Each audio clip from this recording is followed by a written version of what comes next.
Baik, Assalamualaikum warahmatullahi wabarakatuh. Perkenalkan, nama saya Suratman Aldin dengan NIM 2023-10076.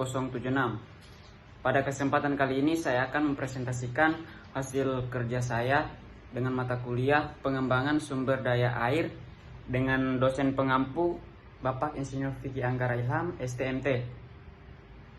Berdasarkan topik yang telah disediakan oleh Bapak dosen pengampu tersebut, saya mengambil salah satu yaitu dengan topik pendayagunaan sumber daya air dengan judul atau studi kasus penanganan dampak kekeringan pada suatu wilayah.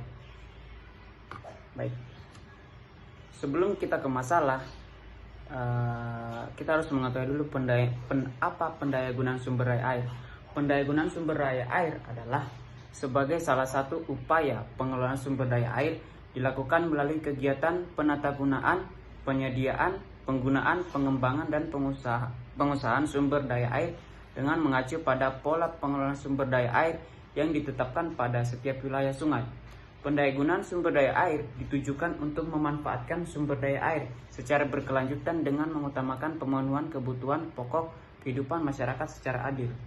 Pendayagunaan sumber daya air dilaksanakan secara terpadu dan adil, baik antar sektor, antar wilayah, maupun antar kelompok. Dengan mendorong pola kerjasama, pendayagunaan sumber daya air didasarkan pada keterkaitan antar air hujan, air permukaan, air tanah dengan mengutamakan pendayagunaan air permukaan. Selanjutnya, kita masuk ke masalah, yaitu tentang dampak kekeringan pada satu wilayah.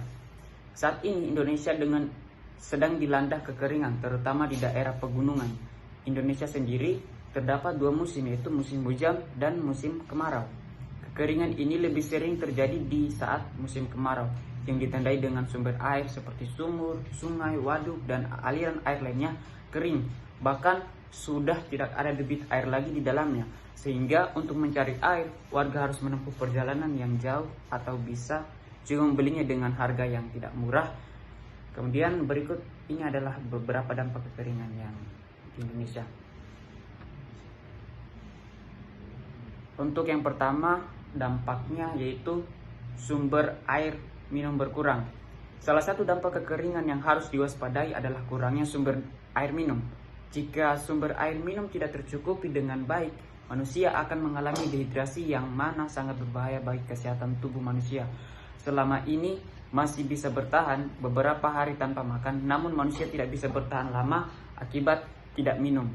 Kehidupan masyarakat dilanda kekeringan pun akan terancam. Kemudian dampak yang pertama yaitu sumber air untuk kebutuhan sehari-hari akan semakin berkurang. Dampak kekeringan selanjutnya yang patut untuk diwaspadai adalah sumber air untuk sehari-hari semakin menjadi berkurang. Saat ini kekeringan menjadi ancaman yang serius dikarenakan jika hal ini terjadi terus-menerus, kualitas hidup manusia yang terkena kekeringan akan menjadi menurun. Sebab kebutuhan air untuk MCK, memasak, dan lain sebagainya tidak terpenuhi, manusia tidak bisa hidup tanpa air. Air adalah komponen penting bagi manusia, sehingga tanpa air manusia tidak bisa bertahan hidup. Baik, itulah presentasi dari saya tentang pendayagunaan sumber daya air dengan studi kasus penanganan dampak kekeringan pada suatu wilayah. Lebih dan kurangnya mohon dimaafkan. Assalamualaikum warahmatullahi wabarakatuh. Baik, jangan lupa subscribe.